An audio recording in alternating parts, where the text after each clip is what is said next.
Tingnan nyo mga guys, ang nangyayari nirecrap lang nila. Puro bato lang inilagay sa ilalim, hindi binubuhusan. Alam ko yan, bawat pagpatong ng mga bato, layer yan. Isang layer buhos uli ng simento para matibay. Isang layer buhos uli ng para matibay.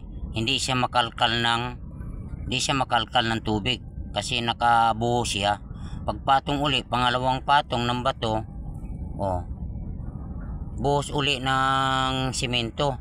Ang ginagawa, tingnan nyo mga guys. Walang yan, basta pinatong ang bato sa ibabaw, sila nag-flooring agad para kunyari walang kakuan. Yan, tingnan mo, kaya madali nasira.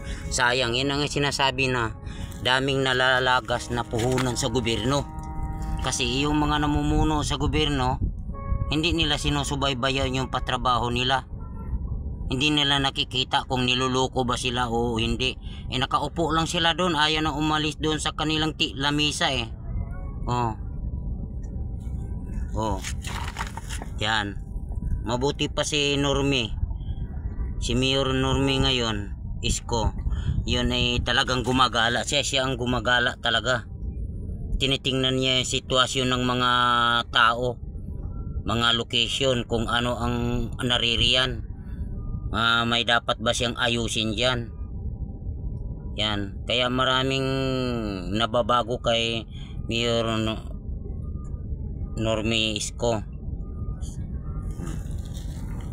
Yan, maraming nababago sa kanya. At marami ding nagagalit dahil natatamaan natatamaan niya yung mga maling gawa kaya daming galit. Tulad sa kalsada malilinis ng kalsada, hindi naman dapat nga pagtitindahan Kung gusto mo talaga magtitinda, mabubuhay ka, maghanap ka ng sarili mong pwesto. Hindi yung doon ka talaga haharang ka na sa kalsada, tapos pag sinasaway ka, magagalit ka. Mali yun.